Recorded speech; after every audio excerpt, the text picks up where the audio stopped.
السلام علیکم ورحمۃ اللہ وبرکاتہ۔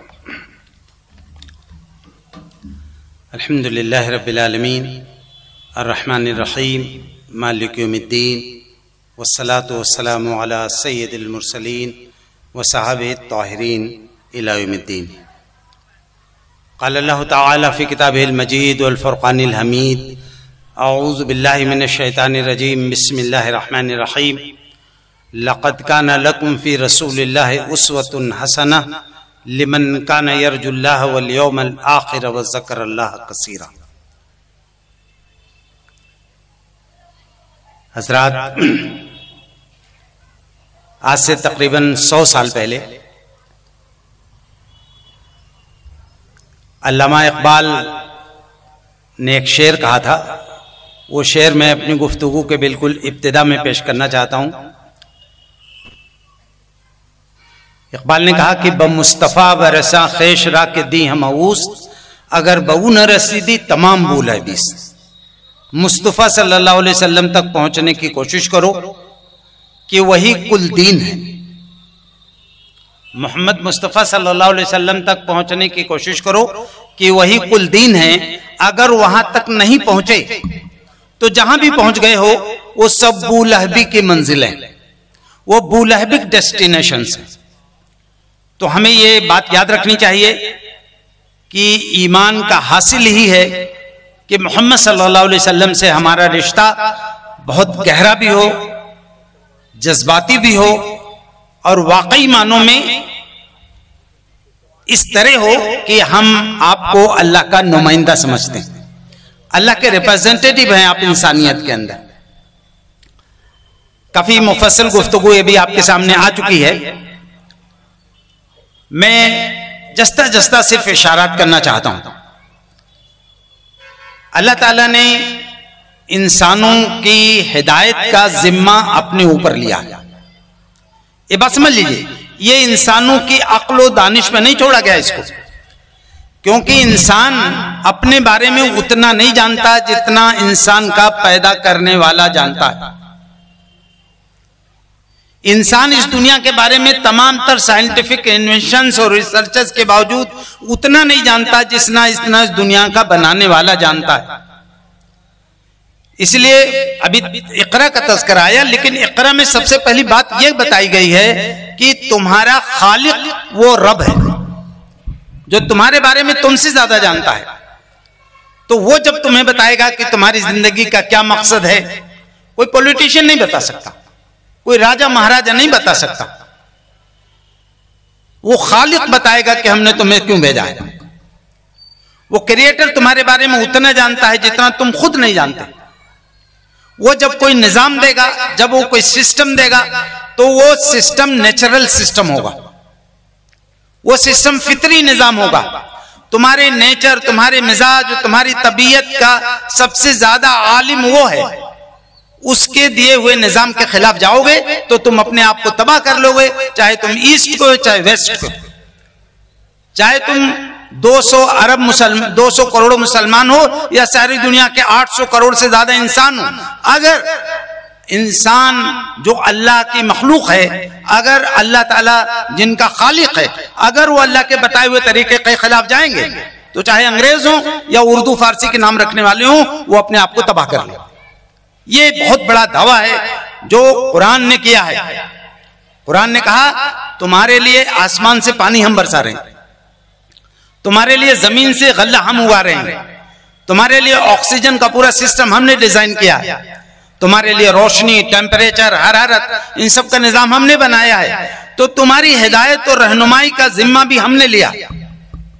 یہ بہت اہم بات ہے۔ قرآن نے کہا وَإِنَّ عَلَيْنَا لَلْهُدَى، تمہاری ہدایت اور رہنمائی بھی ہمارے ذمہ ہے۔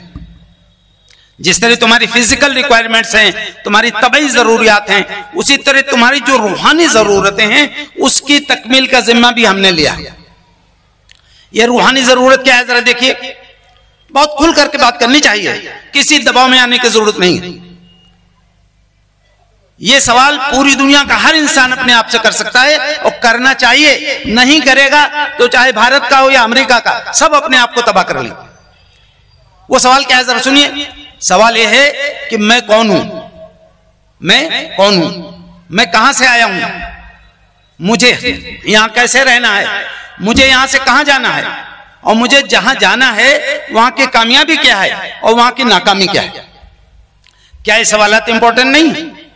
کیا اگر آپ کو آکسیجن مل گئی, آپ کو کھانا مل گیا, آپ کو روشنی اور ٹیمپریچر مل گیا, آپ کو رہنے کی جگہ مل گئی بہت اچھی, لیکن یہ سوالات بہت امپورٹنٹ ہیں, یہ سب ملنے کے باوجود بھی اگر یہ سوالات نہیں سالو ہوئے تو آپ کی زندگی بیکار ہے, ہماری زندگی بیکار ہے. تو یہ بتانے کے لیے کہ تم کون ہو, تم یہاں کیوں آئے ہو, تمہیں یہاں کیسے رہنا ہے, تمہیں یہاں سے کہاں جانا ہے, اور جہاں جانا ہے وہاں کی کامیابی کیا ہے, وہاں کی کامیابی کتنی حسین اور کتنی پرکشش ہے, اور وہاں کی ناکامی کتنی ہولناک ہے, یہ بتانے کے لیے اللہ تعالیٰ نے نبیوں اور رسولوں کا طریقہ اختیار کیا. یہ جو نبی اور رسول آئے, آدم صرف پہلے انسان نہیں ہے, آدم پہلے نبی بھی ہے. یہ پوری دنیا کے جو 8 کروڑ کے آس پاس انسان ہیں, یہ پوری دنیا کے لوگ سمجھتے ہیں یہ آدمی کیوں کہلاتے ہیں. all of us we are called آدمی. why? because all of us we are belonging the same family of Adam. ہم آدمی کیوں کہلاتے ہیں 8 کروڑ لوگ؟ اس لیے کہ ہم آدم کے خاندان کے لوگ. ہندو بھی آدمی ہے, عیسائی بھی آدمی ہے, جیوز اور بودھ اور مسلم سب کے سب we are the children of Adam. اس لیے ہم آدمی کہلاتے ہیں. تو آدم پہلے انسان بھی تھے اور پہلے نبی بھی تھے. ان کے ذمے یہ کام تھا کہ اپنی اولاد کو بتائیں کہ تمہیں صرف اور صرف اللہ کی عبادت کے لیے پیدا کیا گیا. یہ بہت کلیئر رہنا چاہیے. انسان بہت اچھا انسان بن گیا, بڑا ایماندار ہے اور بہت سوشل ہے اور بہت جو ہے مطلب ملنسار ہے, اتنا کافی نہیں ہے. انسان کو پیدا اس لیے کیا گیا ہے کہ وہ صرف اور صرف اللہ کی عبادت کرے. اللہ کی عبادت کرنے کے لیے آدم نے اپنی تمام اولاد کو تاکید کی.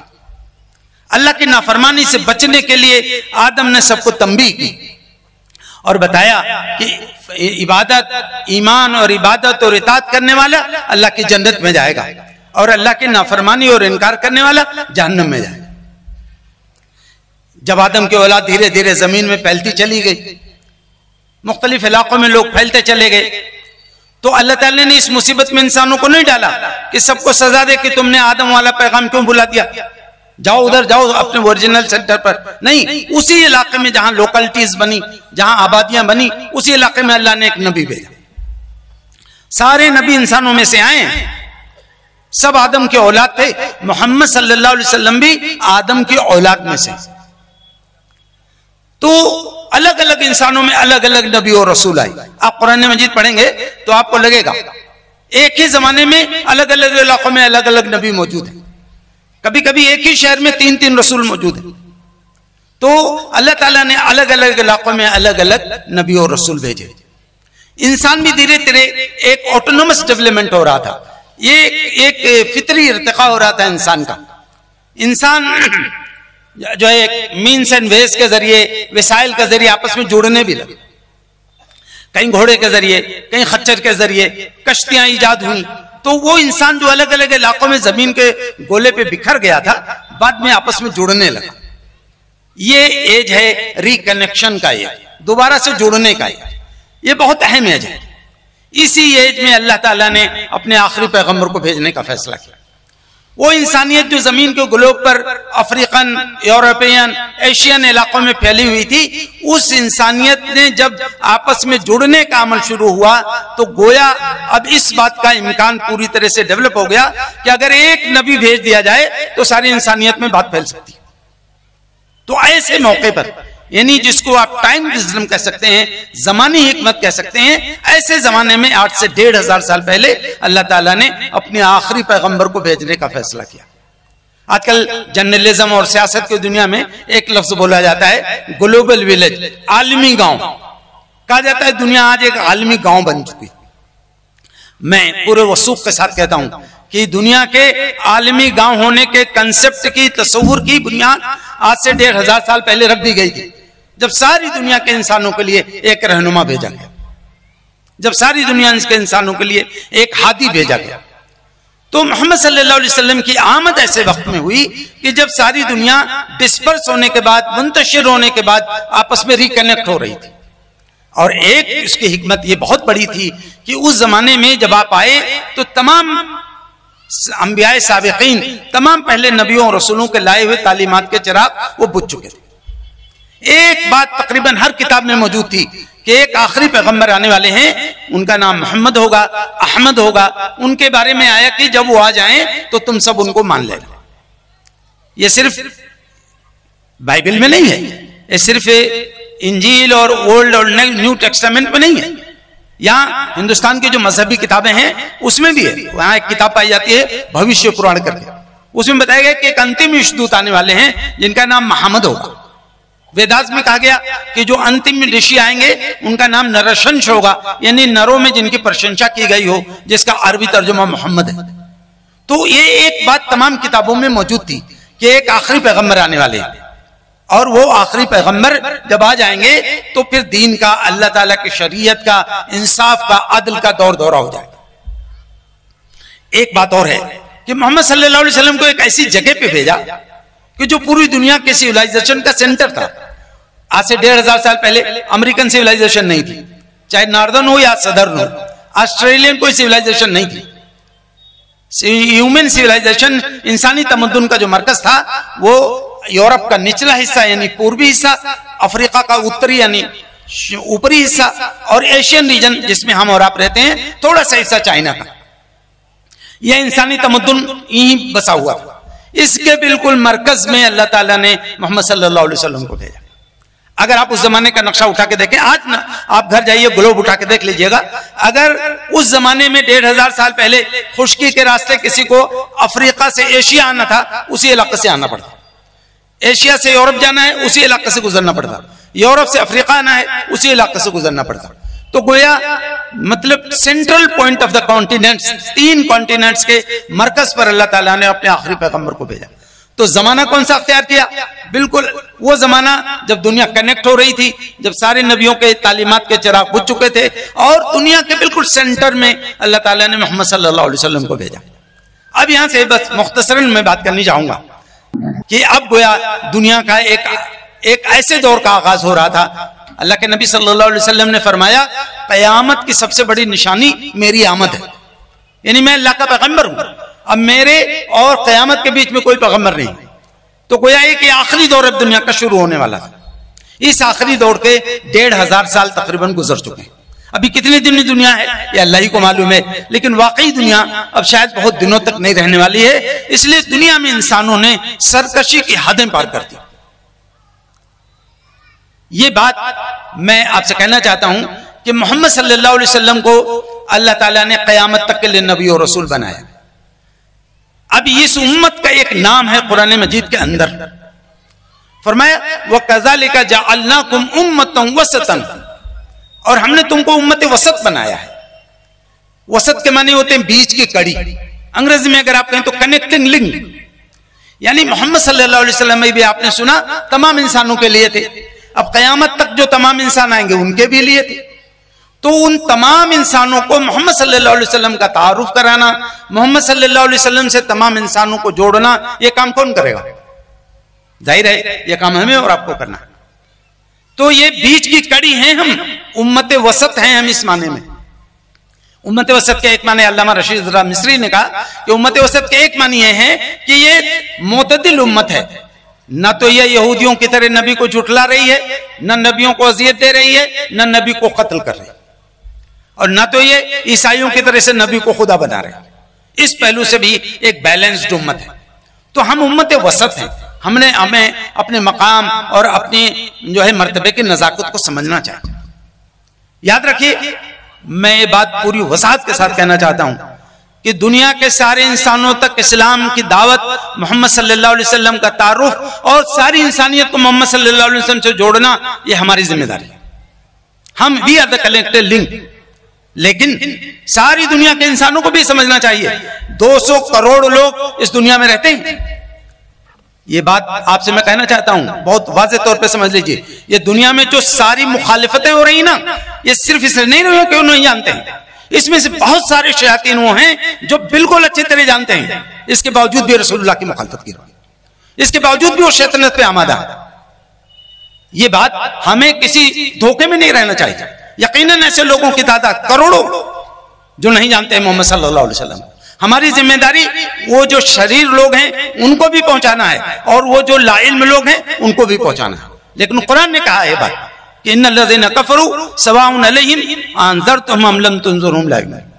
جو لوگ کٹے کفر کا ارادہ کر چکے ہیں تم لاکھ ان کو تعلیم کرو ایمان نہیں لائیں گے, لیکن تمہیں تعلیم اور تبلیغ کا کام نہیں روکنا. تمہیں تو تعلیم اور تبلیغ کا کام کرتے ہی رہنا ہے زندگی کے آخری سانس تک. تو یہ بات اس لیے میں نے کہی کہ ہمیں کسی پریشر میں نہیں آنا ہے. ہم محمد صلی اللہ علیہ وسلم کی امت ہیں. محمد صلی اللہ علیہ وسلم آخری پیغمبر ہے نا, تو یہ آخری امت ہے. جب تک یہ آخری امت دنیا میں رہے گی تب تک انشاءاللہ قیامت نہیں آئے گی. اس امت کا ایک بھی فرد رہے گا تو اللہ تعالیٰ اس دنیا کو مٹانے کا فیصلہ نہیں کرے گا.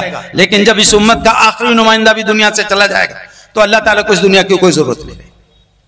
یہ بات ہمیں مایوسی سے بھی بچاتی ہے کہ ہم اگر اپنا کام کرتے رہیں گے تو اللہ تعالیٰ اس دنیا کو باقی رکھے گا, اور اگر ہم ختم ہو گئے تو اللہ تعالیٰ کو اس دنیا کی کوئی ضرورت نہیں. محمد رسول اللہ صلی اللہ علیہ وسلم کو اللہ تعالیٰ نے ایک, میں نے جو آیت پڑھی میں اسی پہ صرف فوکس کر رہا ہوں. اللہ تعالیٰ نے فرمایا کہ لَقَدْ كَانَ لَكُمْ فِي رَسُولِ اللَّهِ أُسْوَةٌ حَسَنَةٌ, بلا شبہ رسول اللہ کی زندگی میں تمہارے لیے بہترین نمونہ ہے. یہ لفظ جو ہے قرآن میں 3 بار آیا ہے. اسوہ حسنہ لفظ قرآن مجید میں 3 بار آیا ہے.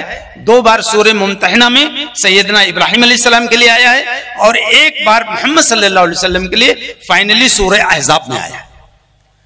اب ذرا اسوہ حسنہ بہترین نمونہ کیا ہے اس کو تھوڑا سمجھ لیجیے. علماء سیرت نے ماضی سے لے کر کے اور اب تک اس کا ایک مفہوم بیان کیا ہے, آپ اپنی انگلی پہ گن سکتے. اسوہ حسنہ کون ہو سکتا ہے؟ تو نمبر 1, اسوہ حسنہ وہ ہو سکتا ہے جو کسی ایک قوم اور ایک خطے کے لیے نمونہ نہ ہو, کسی ایک قوم اور کسی ایک علاقے کے لیے نمونہ نہ ہو, بلکہ پوری انسانیت کے لیے نمونہ وہ ہو سکتا ہے. یہ پہلی شرط ہے.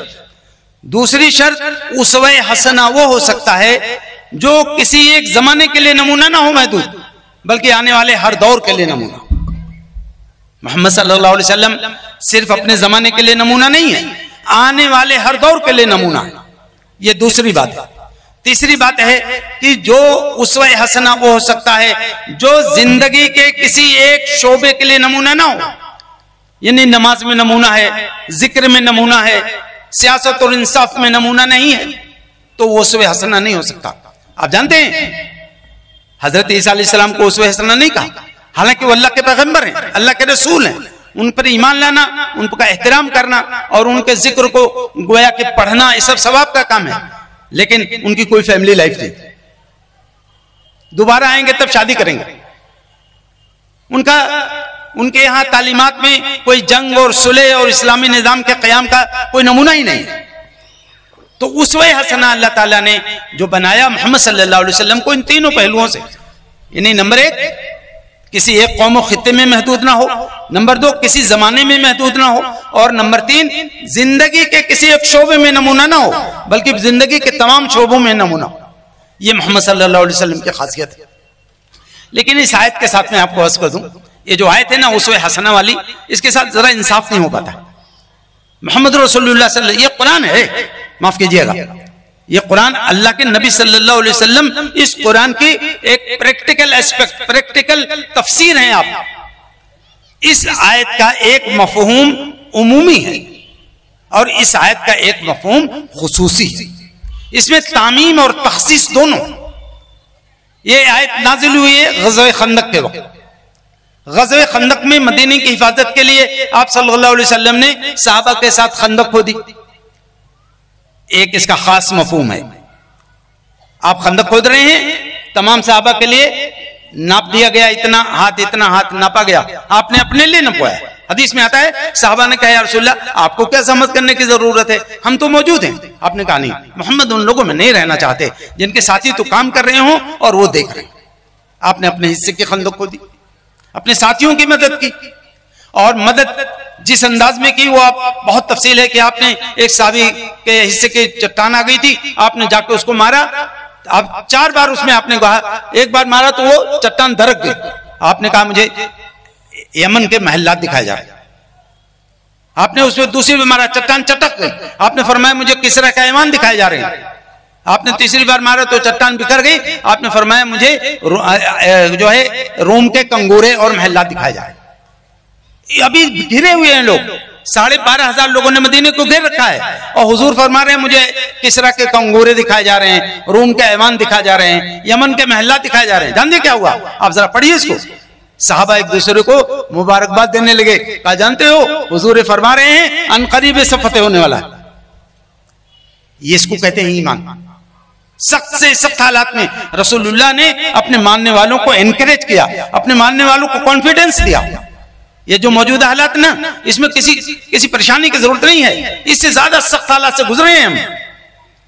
آج سے کئی سو سال پہلے جب چنگیزیوں کا, تاتاریوں کو طوفان آیا تھا, معلوم ہے آپ کو, تب یہ کہا جاتا تھا, اس زمانے کے مورخین نے لکھا ہے, تاتاریوں نے اتنا بڑا قتل عام پوری دنیا میں مسلمانوں کا کیا. لیکن اس زمانے میں لوگ کہنے لگے تھے اگر کوئی کہے تاتاری شکست کھا گئے ہیں تو سمجھ لو کہ جھوٹ. لیکن اقبال نے بہت پیاری بات کہی, اسلام نے اپنی ایمانی قوت سے, اسلام نے اپنی دعوتی قوت سے, اپنی استقامت کی قوت سے اسلام نے اپنا لوہا بنوایا. وہی تاتاری جنہوں نے بلاد اسلامیہ کو بالکل خزن کے دور میں پہنچا دیا تھا, بالکل ویران کر دیا تھا, وہی تاتاری ایمان لائے. اقبال نے کہا ہے کہ تو نہ مٹ جائے گا ایران کے مٹ جانے سے, نشرے میں کو تعلق نہیں پیمانے سے, حیاں یورش تاتار کے افسانے سے, پاسباں مل گئے کعبے کو صنم کھانے سے. یہ دور ہے, یہ دور انشاءاللہ میں آپ سے عرض کر رہا ہوں, مجھے پورا یقین ہے آنے والے دنوں میں یہ جو سخت حالات ابھی گزر رہے ہیں, اس کے بعد جب اسلام کی حقانیت ثابت ہونے کا دور شروع ہوگا تو یاد رکھیے قیامت سے پہلے, عیسیٰ علیہ السلام کی آمد سے پہلے, میں آپ کو اپنے جو میرا مختصر مطالعہ ہے اس کی روشنی میں آپ کو بتانا چاہتا ہوں, گھبرانے کی بالکل ضرورت نہیں ہے. یاد رکھیے ساری دنیا کے شیعہ اور سنی مہدی علیہ السلام کا انتظار کر رہے ہیں. اس وقت جو شیعہ سنی اختلاف ہے دنیا میں, جو یہ وقت قریب آئے گا مہدی کے آنے کا, یہ شیعہ سنی اختلافات دھیرے دھیرے کم ہوتے چلے جائیں گے, منیمائز ہوتے چلے جائیں گے. ہمارے دور کے بہت بڑے عالم تھے مولانا عبد القادر رائے پوری رحمۃ اللہ علیہ, سہارنپور یوپی میں رائے پور ایک جگہ, وہ بہت ہی روحانی عالم تھے. انہوں نے کہا کہ مجھے یقین ہے کہ جو مہدی کے آنے کا دور قریب ہوگا تمام شیعہ و سنیوں کے اختلاف کم سے کم ہوتے چلے جائیں گے. کیا آپ کو نہیں لگ رہا ہے ابھی, کیا ابھی نہیں لگ رہا ہے یہ ابن الوقت مسلم حکمرانوں کے علاوہ پوری دنیا میں امت مسلمہ ایک فکر کی طرف جا رہی ہے انشاءاللہ. اور دوسری بات وہ بہت اہم ہے کہ عیسیٰ علیہ السلام کی آمد کے منتظر ہم بھی ہیں اور عیسائی بھی ہیں. یہ سوال ابھی میں نے ناگپور میں آیا تھا, وہاں کے ایک بہت بڑے پادری سے میں نے کیا, we are waiting for the kind arrival of حضرت عیسیٰ and you are also waiting. آپ بھی انتظار کر رہے ہیں. For what we are waiting, we are clarifying. کس لیے ہم انتظار کر رہے ہیں ہم بتا رہے ہیں, but you have to clarify for what you are waiting. آپ کو بتانا ہے کہ آپ کیوں انتظار کر رہے ہیں. وہ بیچارے ایک دم پریشان ہو گئے, انہوں نے کہا ہم کلیئر نہیں ہے اس کے بارے میں. ہم نے ان کو بتایا, ہم نے کہا کہ ایک فتنہ دنیا میں آئے گا, دجال کا فتنہ. اس وقت محمد صلی اللہ علیہ وسلم کی امت حضرت عیسیٰ علیہ السلام کے ساتھ دجال سے قتال کرے گی. ہم لوگ اس میں عیسیٰ علیہ السلام کے لشکر میں ہوں گے. آپ بتائیے آپ کہاں. میں یہ آپ سے کہنا چاہتا ہوں پریشان ہونے کی ضرورت نہیں ہے. جو حضرت عیسیٰ کی آمد کا وقت قریب ہو رہا ہے, یہ دنیا میں جو عیسائی اور مسلم دنیا کا اختلاف ہے نا, انشاءاللہ بہت کم ہو جائے گا. اور ابھی فلسطین کی قضیے نے لوگوں کو سمجھا بھی دیا. دنیا میں مسلم علاقوں میں, مسلم حکومتوں میں اتنے مظاہرے نہیں ہوئے فلسطین کے حق میں جتنے عیسائی دنیا میں ہوئے. یہ میں نے آپ کو ایک ایسی بات رکھنی ضروری سمجھی کہ آپ مایوس نہ ہوں, حالات انشاءاللہ آپ کے لیے سازگار ہوں. اب دیکھیے کہ رسول اللہ صلی اللہ علیہ وسلم اسوہ حسنہ ہے, بہترین نمونہ ہے. مشکل سے 25-30 سال پہلے ہمارے ملک میں ایک مولوی صاحب نے بہت بڑا فتنہ پھیلایا. انہوں نے کہا کہ محمد صلی اللہ علیہ وسلم اسوہ حسنہ تو ہیں لیکن اسوہ کاملہ نہیں ہے. بات سمجھ رہے ہیں؟ یعنی محمد صلی اللہ علیہ وسلم اچھا اسوہ تو ہیں لیکن مکمل اسوہ نہیں ہے. حالانکہ قرآن نے کیا کہا, وَمَا آتَاكُمُ الرَّسُولُ فَخُذُوهُ وَمَا نَهَاكُمْ عَنْهُ فَانْتَهُوا. رسول جو تمہیں دے دیں اسے لے لو, اور جس سے منع کرے اسے رک جاؤ. جانتے ہیں یہ صرف سیاسی کوئی پولیٹیکل ڈیمارکیشن نہیں ہے. زندگی کے ایچ اینڈ ایوری سیگمنٹ میں, ہر شعبے میں محمد صلی اللہ علیہ وسلم کا یہ مقام بتایا جا رہا ہے. جس شعبے میں زندگی کے محمد صلی اللہ علیہ وسلم تمہیں رہنمائی کریں اس کو اخذ کرو, اور جہاں جہاں منع کریں, چاہے تمہاری طبیعت وہاں جانے کو بھی کہہ رہی ہو, اس سے رک جاؤ. محمد صلی اللہ علیہ وسلم مکمل اسوہ ہیں. زندہ ابھی آپ نے سنا نا کہ کس طرح آپ اخلاق میں اور انصاف میں اور سیاست میں اور ایڈمنسٹریشن میں، یہ تمام زندگی کے تمام معاملات میں محمد صلی اللہ علیہ وسلم اسوہ ہیں، اسوہ کاملہ ہیں. اب میں چند نمونے آپ کے سامنے رکھنا چاہتا ہوں. محمد صلی اللہ علیہ وسلم کا سب سے بڑا اسوہ آج کے زمانے کے اعتبار سے کیا ہے، اور سیرت کے اعتبار سے بھی یہی کہ جو ایمان اور دین کی جو ویلوز اور قدریں اللہ تعالیٰ نے آپ پر ودیت کی، آپ پر اتاری، آپ اس پہ ڈٹے رہے. تمام پریشر کے باوجود آپ نے رتی برابر اس میں کمپرومائز نہیں کیا. آپ اس پہ یقین، پورے یقین کے ساتھ آپ اس پہ استقامت کا مظاہرہ کرتے رہے. پہلا اسوہ محمد صلی اللہ علیہ وسلم کا ہمارے لیے جو کھل کر کے آتا ہے سیرت کی کتابوں میں، حدیث کی کتابوں میں، وہ ہے استقامت. اس دین کو سمجھنا، اس دین کو، اس کی تفصیلات جاننا، اور اس دین پر زندگی کے آخری سانس تک جمے رہنا. یہ استقامت دیکھیے آپ نے کیسے کیسے حالات میں اختیار کی.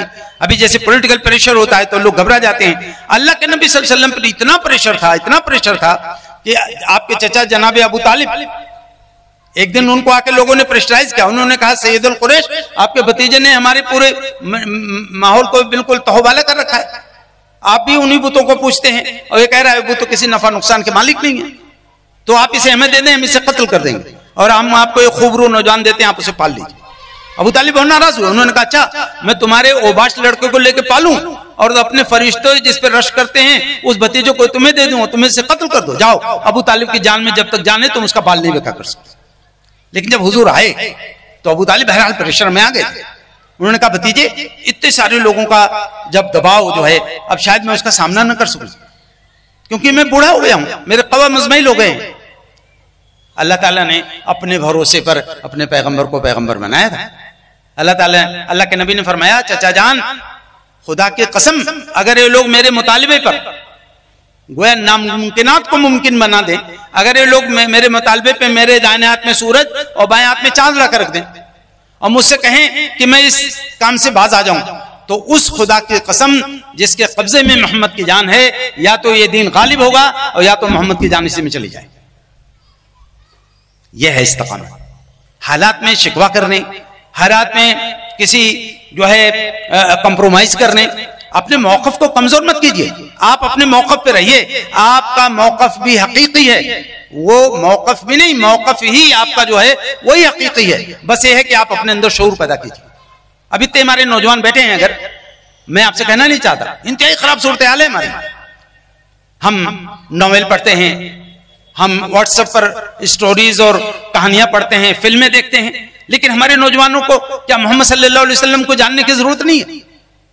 ہم لوگ طلبہ میں کام کرتے ہیں، ایک جگہ اسلامک اسٹڈیز کے کلاسز رکھے گئے، انگلش میں رکھے گئے کیونکہ وہ بچے سے اردو بھی نہیں سمجھ پا رہے تھے، تو انگلش میں اللہ کے نبی کی سیرت بیان ہو رہی تھی.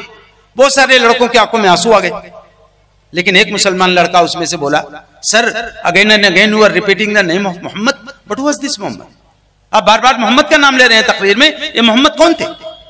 میں آپ سے پوچھنا چاہتا ہوں، یہاں علماء ہیں، آپ ان کی تصدیق کر لیجئے گا کہ ایک لڑکا 18 19 20 سال کا لڑکا اگر نہیں اس کو معلوم ہے کہ محمد کون تھے، تو چاہے مفتی صاحب اور شیخ الحدیث اور شیخ التفسیر کا لڑکا ہو، اگر اسے نہیں معلوم ہے کہ محمد کون تھے، مر جائے گا، مسلمان نہیں مرے گا.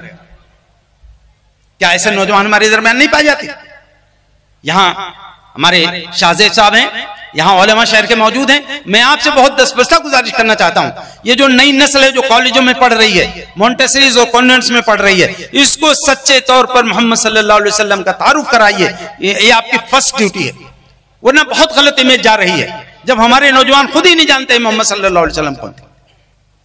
ہم جلوس نکالتے ہیں، ہم جھاکے نکالتے ہیں بس، لیکن ہمارے اسی جلوس میں شامل بہت سارے بچوں کو نہیں معلوم ہوتا محمد صلی اللہ علیہ وسلم کہاں پیدا ہوئے تھے، محمد صلی اللہ علیہ وسلم کے امی کا کیا نام تھا، ابو کا کیا نام تھا. یہ زباں پہ دعوے مہر و وفا بہت کچھ ہے، مگر دلوں میں غم آخرت کا نام نہیں. بہت عجیب و غریب بات ہے، تمہارے نام پہ قربان جان و دل، لیکن تمہاری نام کے قابل، نعت کے قابل کہاں زبان و قلم. یہ ہم ہیں. تو سب سے پہلی بات یہ ہے کہ جو دین ہمیں محمد صلی اللہ علیہ وسلم سے ملا، جو ایمان ملا، اس پہ استقامت اختیار کرنا ہے. یہ استقامت جان لیجئے صرف ایسے پریشر کے حالات میں نہیں یہ ہماری بہنیں بیٹھی ہیں، ان کو بھی سمجھ لینا چاہیے. یہ جو اس وقت تہذیبی الغار ہے، یہ چکا چوند والی گندی تہذیب ہے، یہ آپ کو، ہماری بیٹیوں کو یہ لبھا رہی ہے. جبکہ ہماری بیٹیوں کو سمجھنا چاہیے کہ ہمارے لیے ایمان پر قائم رہنا ضروری ہے. میں آپ کو ایک واقعہ سنانا چاہتا ہوں، میرے دل پہ خود اس کا بہت اثر. آپ صلی اللہ علیہ وسلم مدینے آ گئے تھے. مدینے میں ایک صحابی تھے، اس وقت وہ ایمان نہیں لائے تھے. ان کا نام ہے ابو طلحہ انصاری. وہ عشرہ مبشرہ میں سے. ان کی بیوی کا انتقال ہو گیا تھا. ایک خاتون تھی، ان کا نام ہے ام سلیم. ان سے ان کی شادی طے ہو گئی، ابھی ہوئی نہیں تھی، طے ہو گئی تھی. اس بیچ میں جب بھی وہ کبھی راستے میں مل جاتے تو آپس میں اس زمانے کے سلام علیک کرتے اور خیریت وغیرہ پوچھ لیا کرتے. میں اپنی دینی بیٹیوں سے کہنا چاہتا ہوں کہ آپ کے اندر کم سے کم یہ والی غیرت ضرور زندہ رہنی چاہیے. وہ آ رہی تھی، یہ ادھر سے جا رہے تھے. ام سلیم نے ابو طلحہ کو دیکھ لیا تو جیسے دیکھا فوراً راستہ کاٹ کے دوسری طرف چلی گئی. انہوں نے بھی سمجھ لیا کہ مجھے دیکھ لیا ہے، اس کے باوجود بھی کٹ گئی. تو فوراً دوسرے راستے سے گھوم کر کے تیزی سے گئے اس راستے پر جس پہ وہ جا رہی تھی. پھر ملے، کہنے بھائی کیا بات ہے، تم نے دیکھ کر بھی انکار کیا، نظر انداز کیا، ملنا نہیں ہے کیا، ملنا نہیں چاہتی ہو؟ کہا نہیں بالکل نہیں. کہا بھائی کیا بات ہے، کیا کوئی غلطی ہو گئی؟ کہا نہیں، غلطی کی بات نہیں ہے، اب آئندہ مجھ سے ملنے کی مت کوشش کرنا. انہوں نے کہا کہ کوئی غلطی ہو گئی ہے، سب بات چیت تو طے. کہا کچھ بھی طے نہیں ہے، بہت ہی رف انداز میں بولتی رہی. انہوں نے کہا کہ بھئی سارے والدین نے تو سارے معاملات طے کر رکھے ہیں، ابھی تم اس طرح باتیں کر رہی ہو. انہوں نے کہا دیکھو ابو طلحہ، کوئی چیز طے نہیں ہے. میں محمد صلی اللہ علیہ وسلم پر ایمان لے آئی اور تم ابھی کافر ہو، اب کوئی چیز طے نہیں ہے. تو شریف آدمی تھے. انہوں نے کہا اچھا تو بتاؤ جو چیزیں طے تھیں کیا اس کے قائم باقی رہنے کی بھی کوئی شکل ہے کیا؟ اس خاتون نے کیا جواب دیا؟ انہوں نے کہا ہاں بس ایک شکل ہے کہ تم ایمان لے آؤ، اور تم ایمان لے آؤ گے نا تو میں تم سے کوئی مہر نہیں لوں گی، تمہارا ایمان ہی میرے لیے مہر قرار پا جائے گا. اسلامی تاریخ کا پہلا نکاح ہے جس میں ایمان مہر ہو گیا. میں آپ سے کہنا چاہتا ہوں، اپنی بیٹیوں سے کہنا چاہتا ہوں، آپ محمد رسول اللہ صلی اللہ علیہ وسلم کے امت کی لاڈلی ہیں، آپ کو اس کی لاج رکھنا. یہ دنیا کی گندی تہذیب پہ آپ کو نہیں فریفتہ ہونا ہے. آپ کو سمجھنا ہے کہ آپ محمد صلی اللہ علیہ وسلم کی امت کی بیٹی. تو یہ ایمان پر استقامت، یہ چکا چوند کی تہذیب، یہ جھوٹے نگوں کی ریزہ کاری ہے، ہمیں اس سے متاثر نہیں ہونا ہے. حالات انتہائی خراب ہوں تب بھی اللہ کے نبی صلی اللہ علیہ وسلم کی استقامت غزوہ حنین کے بارے میں ہے کہ چاروں طرف سے گر گئے لوگ، تیروں کی بارش ہونے لگی. آپ نے جو جملے کہے ہیں حدیث کی کتابوں میں نقل ہے، آپ نے فرمایا انا نبی و انا ابن عبد المطلب لا کذبی، میں نبی ہوں اللہ کا، میں عبد المطلب کا پوتا ہوں، یعنی میں بہادروں کے اولاد ہوں اور میں جھوٹا نہیں ہوں. وہ نبی جو تیروں کی بارش میں بھی، سماجی اور ملکی پریشر میں بھی اللہ کی راہ میں استقامت دکھاتا ہے، اس نبی سے انشاءاللہ آخرت میں ملاقات کرنی ہے تو اس کے یہ آدھا تیتر آدھا بٹیر سے کام نہیں چلے گا، ہے نا. پل میں تولا پل میں ماشا نہیں چلے گا. ہمیں گرگٹ کی طرح رنگ نہیں بدلنا ہے، ہمیں مضبوطی کے ساتھ نبی کے اس دین کو سمجھنا ہے اور اس پہ قائم رہنا ہے. یہ پہلا مطالبہ رسول اللہ کی سیرت کا پہلا اسوہ ہمارے سامنے آتا ہے. دوسرا اسوہ جو ہے وہ بہت اہم ہے، اور معاف کیجئے گا یہاں ہمارے معزز علماء بھی موجود ہیں. میں کہنا چاہتا ہوں کہ پوری امت مجرمانہ غفلت کا شکار ہے الا ماشاء اللہ. دوسرا اسوہ کیا ہے؟ وہ ہے دعوت. یہ آپ کو جس سیرت کا پروگرام کر رہے ہیں نا، ہمارے عزیز گرامی مولانا شاہزے صاحب سے میں نے کہا کہ یہ آپ کی طرف سے ایک مہم چلنی چاہیے آپ کے سیرت فاؤنڈیشن کی طرف سے کہ ہر بھائی کم سے کم 10 برادران وطن سے ملے اور ان کو اللہ کے نبی کی سیرت کا تعارف کرائے اور کتابیں دیں. ہماری ذمہ داری ہے اللہ کے نبی صلی اللہ علیہ وسلم تک لوگوں کو بلانا، محمد رسول اللہ صلی اللہ علیہ وسلم کے دین اور آپ کے ذات اقدس سے انسانیت کو جوڑنا، یہ ہماری ذمہ داری ہے. آپ صلی اللہ علیہ وسلم انسانیت کے رحمت ہیں. ابھی آپ کے سامنے کچھ بات آئیں، میں آپ سے کہہ رہا ہوں یہ تعارف ہمیں کرانا ہے. یہ تعارف محمد صلی اللہ علیہ وسلم مانوتا کے ادھارک ہیں، یہ تعارف ہمیں کرانا ہے. محمد صلی اللہ علیہ وسلم سب کے ہیں، محمد صلی اللہ علیہ وسلم سب کے لیے رحمت ہے. یہ سب ہمیں باتیں کرنی ہیں، اور کون کرے گا؟ اور سب سے بڑی ذمہ داری میں علماء کرام کی خدمت میں عرض کرنے چاہتا ہوں، بالکل صحیح روایات کے ساتھ، صحیح سندوں کے ساتھ یہ حدیث ہے العلماء ورثۃ الانبیاء، علماء انبیاء کے وارث ہیں، اور انبیاء کی وراثت درہم و دینار نہیں ہے، علم اور تقوی ہے. تو یہ جو رسول اللہ کا دین ہے جس کے وارث ہیں ہمارے علماء، اس دعوت کو اور اس تعارف کو دنیا تک پہنچانا یہ ہماری ڈیوٹی. ہمیں اپنے وسائل و ذرائع کو اس میں عمل میں لانا چاہیے. آپ دیکھیے ذرا اللہ کے نبی صلی اللہ علیہ وسلم نے کیسے اس دعوت کو پھیلایا. میں ایک چھوٹی سی مثال دے رہا ہوں. حدیث میں آتا ہے کہ آپ کبھی کبھی کسی آدمی کے گھر چلے جاتے ہیں، اب وہ سویا ہے، اس کے پیر کی طرف بیٹھ جاتے، اب وہ جاگ جاتا، وہ کہتا آپ کیوں آئے؟ آپ نے مجھے بلا لیا ہوتا. آپ کیا فرماتے ہیں؟ آپ فرماتے ہیں بھائی ضرورت مجھے تھی. ضرورت آپ کو کیا تھی؟ ضرورت تو اس کی تھی. آپ کہتے ہیں ضرورت مجھے تھی. پھر آپ وہ سوچتا کہ کیا ضرورت ہے؟ آپ کہتے ہیں میرے بھائی جس راستے پہ تو جا رہا ہے نا، بھڑکتی ہوئی آگ تیرا انتظار کر. پھر ایسے کندھے پہ ہاتھ رکھ دیتے. آپ کہتے ہیں میں جانے نہیں دوں گا تجھے اس راستے پر. کبھی کبھی وہ رو پڑتا، پھر ایمان لے آتا. میں آپ سے کہنا چاہتا ہوں یہ داعیانہ تڑپ ہمارے اندر رہنی چاہیے. میری بہنیں اور بیٹیاں ہیں موجود ہیں. اللہ کے نبی صلی اللہ علیہ وسلم کی دعوتی زندگی کیا ہے ذرا سوچئے گا. ایک رات مکے کی زندگی ہے. اگر حضرت خدیجہ کی زندگی کا آخری سال ہوئے تو بھی علی کی عمر 18-19 سال سے زیادہ نہیں بنتی. آدھی رات سے زیادہ وقت ہو گیا تھا. اللہ کے نبی کی طبیعت بہت خراب تھی. حضرت خدیجہ نے آپ کے سر پہ کپڑا باندھ رکھا تھا. کسی نے دروازہ نوک کیا. اللہ کے نبی صلی اللہ علیہ وسلم نے پوچھا کون؟ کہا یا رسول اللہ علی. آپ نے کہا آ جاؤ. آ گئے. دیکھا تو حضور بیمار ہیں. کہا یا رسول اللہ میں مکے کے باہر گشت کر رہا تھا. جو میرے ہاں عزیز نوجوان بیٹھے ہیں میں ان سے کہنا چاہتا ہوں کہ ذرا غور کیجئے گا. 18-19 سال کی عمر، آدھی رات میں گھوڑے بیچ کے سونے کی عمر ہے، لیکن علی کیا تلاش کر رہے ہیں؟ Just we are missing this spirit. یہ جذبہ ہمارا کم ہو گیا ہے، ختم ہو گیا ہے تقریباً.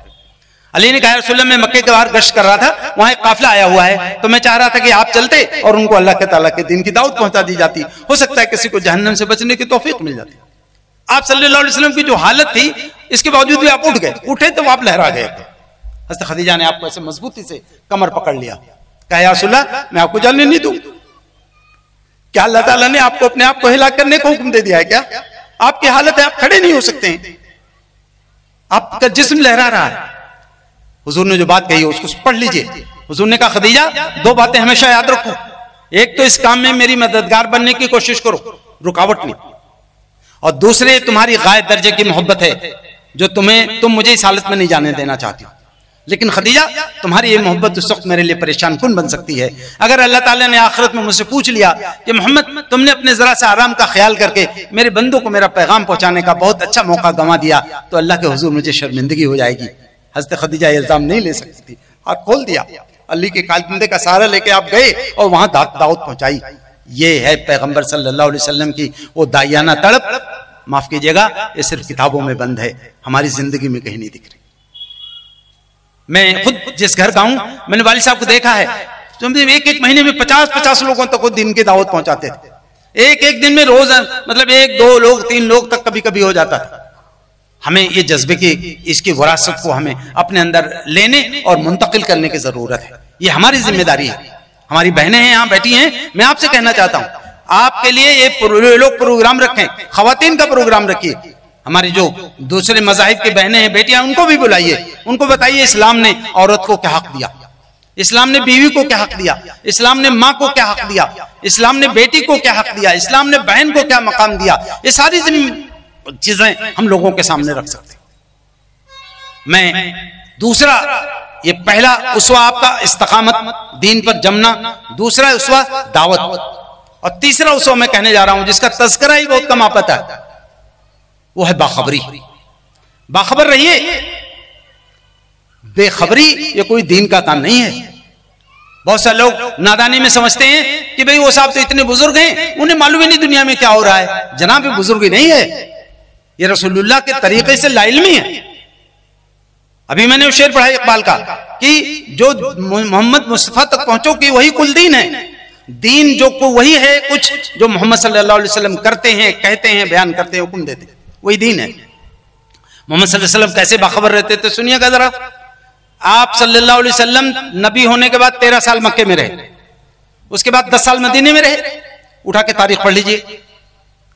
10 سال میں لگاتار 6 سے 8 سال تک ایسا ہوا ہے کہ ہر 4-5 دن بعد ایک آدمی مکے سے چلتا ہے، 4-5 دن بعد مدینے پہنچتا ہے، دوسرا آدمی 4-5 دن بعد مکے سے چلتا ہے، 4-5 دن بعد مدینے پہنچتا ہے، تیسرا آدمی 4-5 دن بعد مکے سے چلتا ہے، 4-5 دن بعد مدینے پہنچتا ہے۔ یہ سلسلہ کوئی 1-2 مہینے نہیں چلا، 8 سال تک چلا۔ میں آپ سے پوچھنا چاہتا ہوں، کیا رسول اللہ صلی اللہ علیہ وسلم کو اس کی ضرورت تھی؟ رسول اللہ صلی اللہ علیہ وسلم کو اس کی ضرورت قطعاً نہیں تھی۔ آپ کو یہ بتانے کے لیے کہ مکے میں کیا ہو رہا ہے، جبرائیل علیہ السلام کا نظام کافی تھا۔ میرے بھائیوں، رسول اللہ نے نظام جو دیا نا، امت کے بیٹوں کے لیے دیا، امت کی بیٹیوں کے لیے دیا تھا کہ میرے بعد جبریل والا نظام ختم ہو جائے گا، تو تمہیں اپنے گرد و پیش سے باخبر رہنا ہے۔ اس کے لیے میں تمہارے لیے طریقہ ڈیزائن کر کے جا رہا ہوں، یہ طریقہ تمہیں بتا کے جا رہا ہوں۔ یہ چیزیں ہیں جو ہمیں سمجھنی ہے۔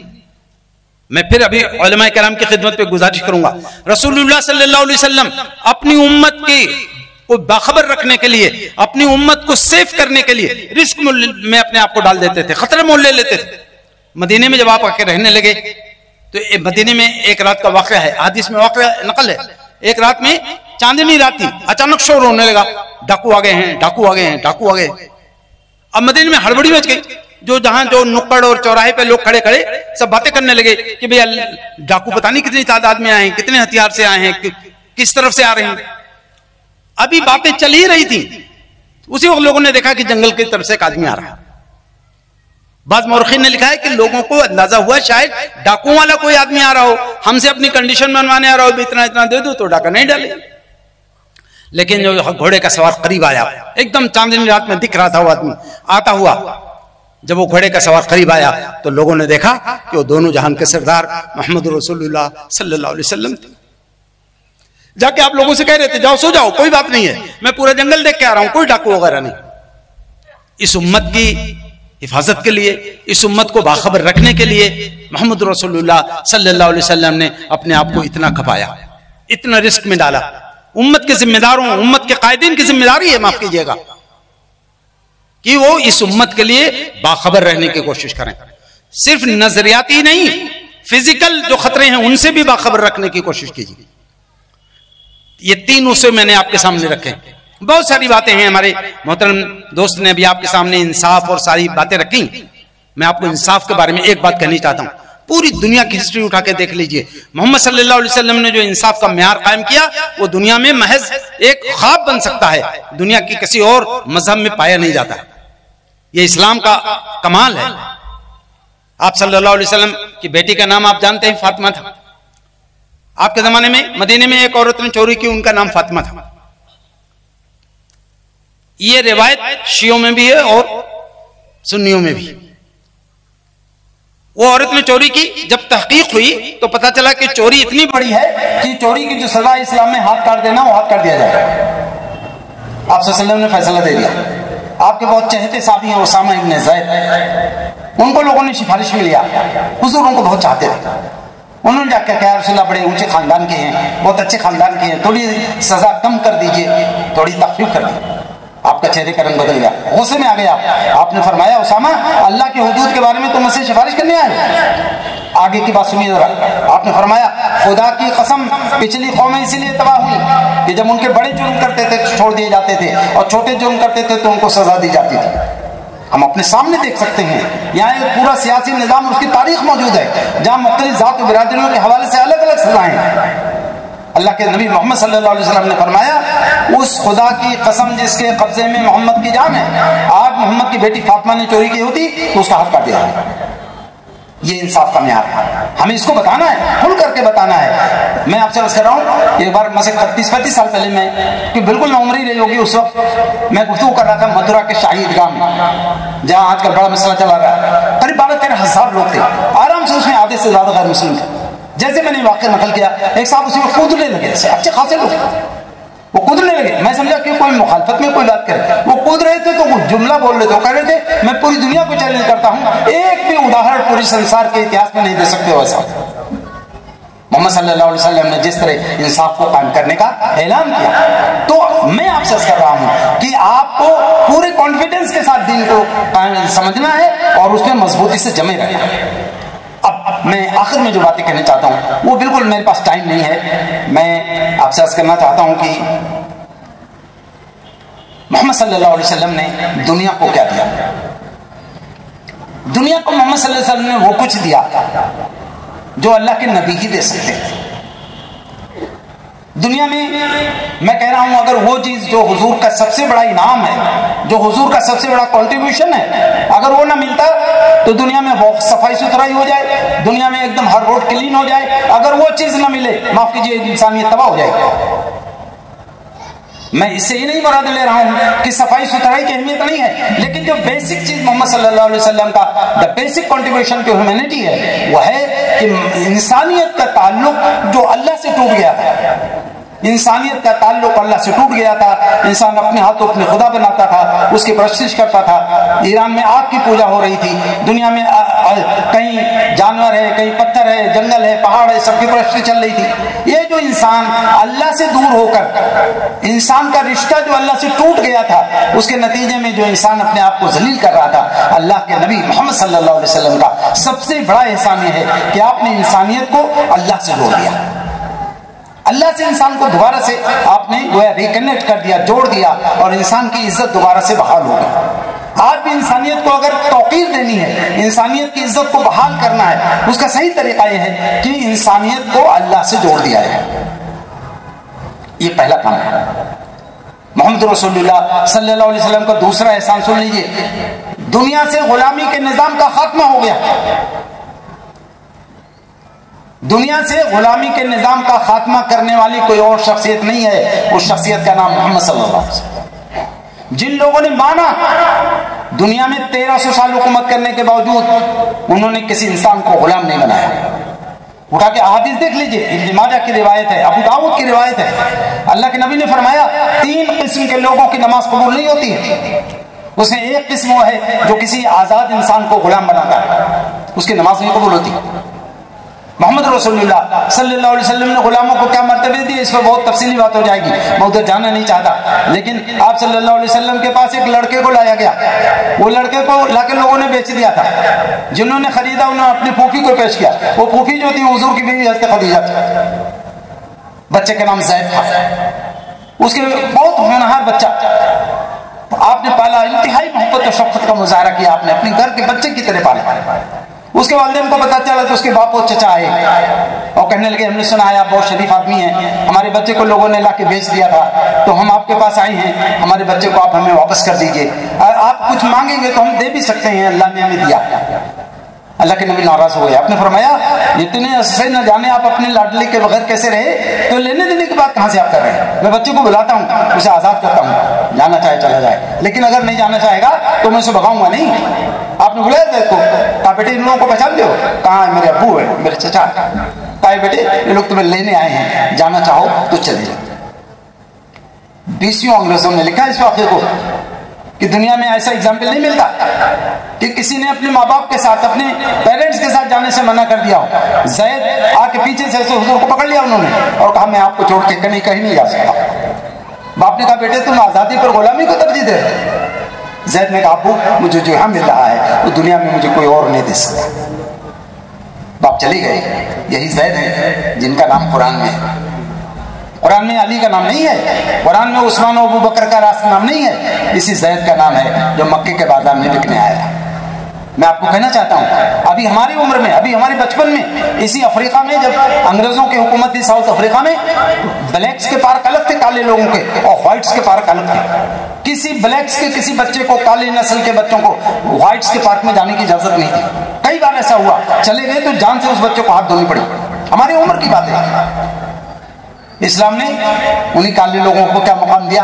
انہیں کالے لوگوں میں ایک نام ہے بلال، بڑی محبت کے ساتھ نام رکھتے ہیں مسلمان بلال۔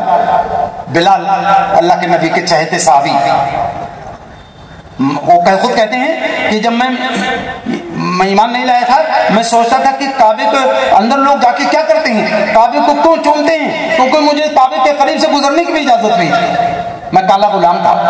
ہمارے یہاں کے حساب سے دیکھے دلت نہیں آتی، دلت تھے بلال، لیکن مکہ فتح ہو گیا، کعبے کو بتوں کی گندگی سے پاک صاف کر دیا گیا، بلال آئے، کہا یا رسول اللہ آج میرا جی چاہتا ہے کہ میں اسے کعبے کی چھت پر چڑھ کر کے اذان کروں۔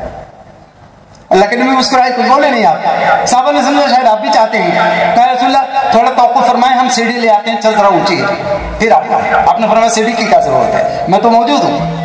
بلال نے پاؤں یہاں رکھا, دوسرا آپ کے شان اقدس پہ رکھا, کعبے کی دیوار پہ چڑھ کے بلد خاصی مستانہ انداز میں پکارا جب اللہ اکبر. مکے کے بڑے بڑے سردار چلانے لگے, چیخنے لگے کہ محمد اچھا ہوا, عتبہ مر گیا, شیبہ مر گیا, ابو جہل مر گیا, ورنہ بلال اور کعبے کی چھت آپ تو نہ جانے کون سی قیامت برپا ہو جاتی. میں آپ سے کہنا چاہتا ہوں, یہ بات کہنے کی ضرورت ہے. میں نے الہ آباد کے وکلاء اور ججز کی ایک نشست میں ایک بات عرض کی ہے, تو ایک وہ جسٹس بھگونت پرساد اس سیشن کی صدارت کر رہے تھے. جیسے پروگرام ختم ہوا وہ صدارتی گفتگو پڑھنے آیا, ایسے مائک پڑھ کے کھڑے رہے کچھ دیر. میرے ساتھیوں نے سمجھا میری بات شاید ان کو بری لگ گئی ہے, لیکن بات غلط تھی.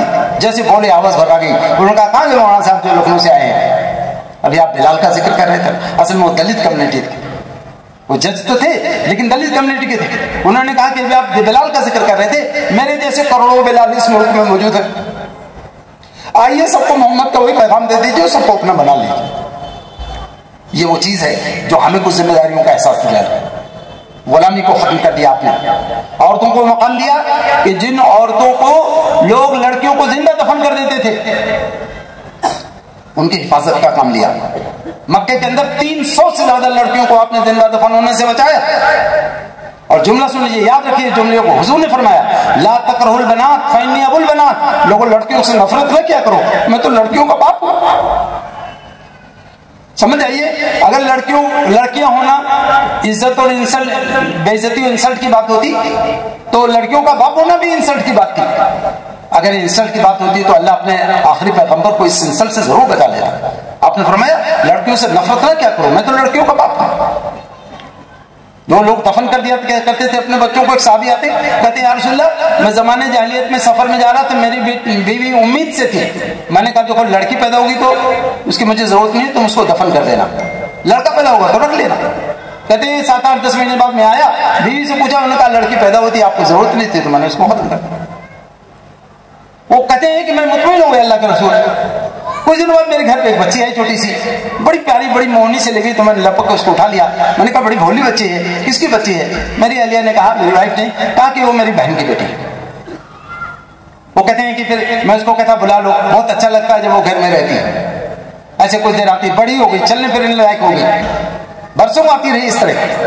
جب ان کی بیوی نے دیکھا کہ ابھی شاید نہ مارے, یہ بچی کی محبت ان کے دل میں گھر کر گئی ہے. ایک دن کہتے ہیں میں تنہائی میں بیٹھا تھا, وہ آئی میری بیوی اور کہنے لگی آپ جانتے ہیں یہ بچی کے بغیر آپ کیوں نہیں رہ پاتے ہیں, یہ بچی آپ کے بغیر کیوں نہیں رہ پاتی ہے؟ میں نے کہا مجھے کیا معلوم. میری بیوی نے کہا یہ آپ کا خون ہے, یہ آپ کے جسم کا حصہ ہے, دیکھیے آپ اس کے بغیر نہیں رہ پاتے. وہ کہتے ہیں رسول اللہ جیسے میری بیوی نے بات کی میں اندر سے بالکل کھول گیا, اچھا میری بیٹی ہے وہ بھی زندہ ہے. یا رسول اللہ میں موقع کی تلاش میں تھا, ایک دن میلے کا ماحول تھا, سب لوگ بچوں کو ایک ساتھ جا رہے تھے, میں نے اپنی بیوی سے کہا اس کو تیار کرو. انہوں نے اب تو ان کو کوئی خطرہ نہیں تھا, تیار کر دیا. یا رسول اللہ میں اس کو لے کے گیا, اب وہ تو مچلتی ہوئی گئی کہ ابو مجھے میلے میں لے جا رہے ہیں.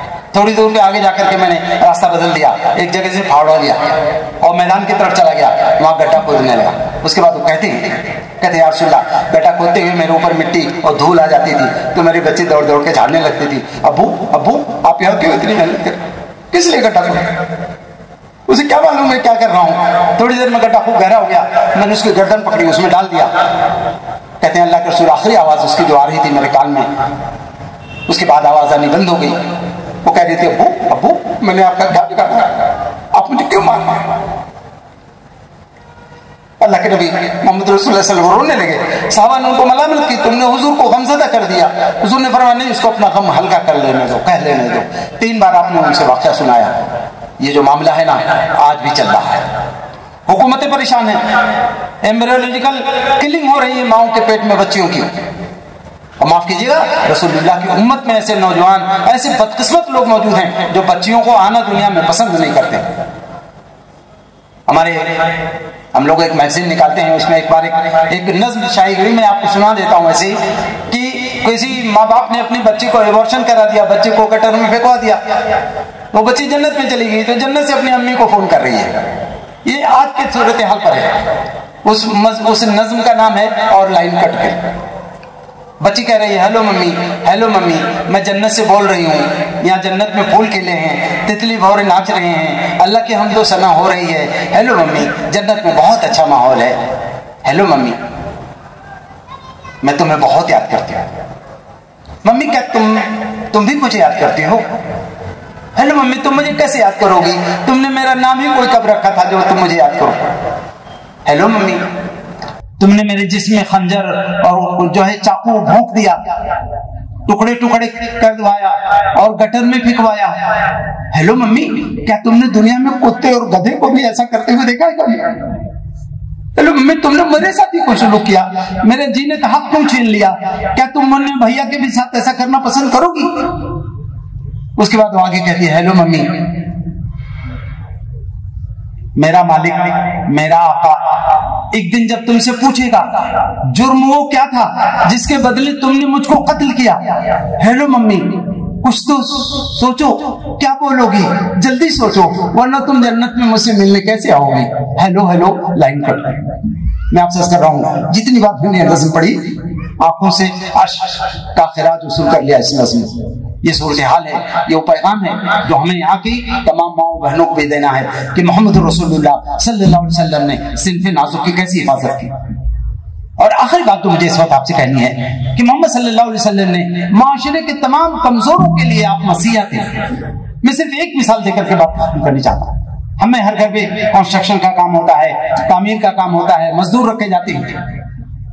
محمد رسول اللہ صلی اللہ علیہ وسلم نے فرمایا آپ تو در یتیم تھے، آپ یتیم پیدا ہوئے تھے، یتیموں کے آپ والی تھے. ایک کتاب اردو زبان میں ہے، میں آپ سب سے کہوں گا ذرا پڑھ لیجئے.